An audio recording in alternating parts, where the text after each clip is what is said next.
Hey, what's up, what's up, what's up? How you doing? How you been?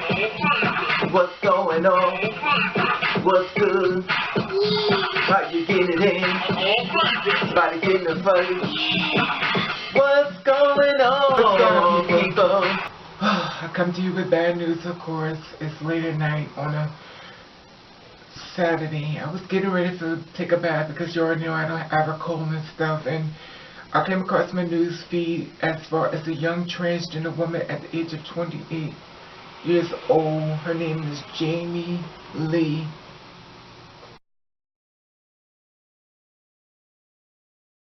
Okay, and she was murdered in Sioux Falls.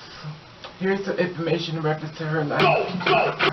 Okay, this is about Two-Spirit woman Jamie Lee wounded arrow in 2017 is the second transgender murder victim. Police said in Sioux Falls are investigating the homicide of Jamie Lee wounded arrow, a 28-year-old Two-Spirit transgender woman, according to KSFY reports. Wounded arrow was found after a neighborhood smelled a strong odor coming from her apartment on Friday. Officers discovered her body. After her death, friends and loved ones shared messages about Wounded Arrow on Facebook. According to her page, Sioux Falls, Two Spirits, and Allies, Wounded Arrow was originally from Pine Ridge Reservation in South Dakota and belonged to Oglala Lakota tribe.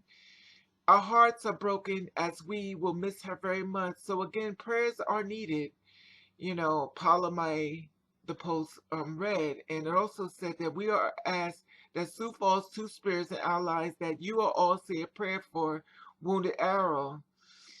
Jamie Lee was Wounded Arrow. She was fairly new to Sioux Falls, originally from Pine Ridge Indian Reservation and a proud Oglala Lakota trans woman. Our hearts are broken as we will miss her very much. So again, prayers are needed.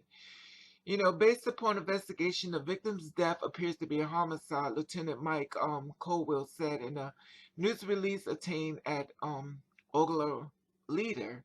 Most details will be released about Wounded Arrow's death after police briefing scheduled for Monday. Wounded Arrow's death is 2017's second reported homicide of a transgender woman, just in 3 days after the death of Mississippi Misha Cardwell. In a statement, the New York City Anti-Violence Project said it is deeply saddened to hear of Wounded Arrow's death and sent their thoughts to their family. Jamie's homicide is the second homicide of a transgender woman of color, 2017. And as we are only in our 7 days of the new year, says Shelby Chestnut, NYCAVP Director of Community Organization and Public Advocacy, her homicide is especially troubling as it highlights the disproportionate impact of violence has on transgender people of color, especially Two-Spirits people who are often visible within the LGBTQ communities. Now, more than ever, we must defer to these communities most impacted by the deadly violence and follow their leadership to find a solution to the violence. You know, all I can say is rest in peace, Jamie Lee. You know, second transgender woman, only 28 years old. Wow. Rest in peace, my sister. Rest in peace. Okay. All I can say is, you know, rest in peace, Jamie. You know, and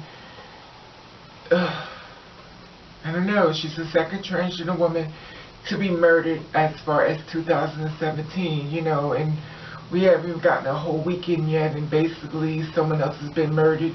You know, making the second transgender woman. This woman was called a Two-Spirit, you know, transgender woman, since she was Two Spirits as far as that. You know, it's the same thing as transgender, but it's just another term as far as being trans. And she was known as Two Spirits and stuff. And my prayers go out to the families and stuff as far as your child, you know, being done so horrific, and, you know, to find your kid murdered inside of her apartment and stuff. You know, it's considered to be a homicide. I could keep you updated in reference to what's going to take place as far as money. I guess more information, you know, will be let out as far as her you know, the crime that was committed against her and stuff. And the smell of her body was inside the apartment, and neighbors started, you know, complaining about the smell. That's the reason why they found her. So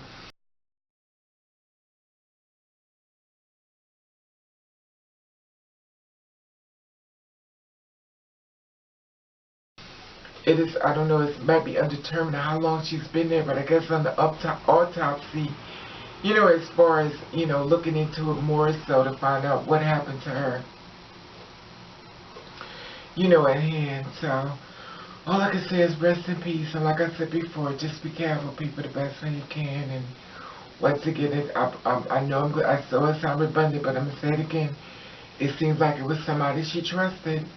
It seems like every time we trust someone, we allow them into our lives, you know, we end up murdered. And it's sad, but it's real. And the thing about it is that it's not a, you know, a thing to scare anyone, but it's something to keep you awake. You know, I always feel as though no death should be gone, you know, without a message that was attached to it. You know, I trusted someone, look what happened to me. You know, so I'm not trying to scare anyone and stuff like that, because I want you to be happy, and I don't want you to give up on love and finding someone. But, and I'm not saying that this happened within this case right here.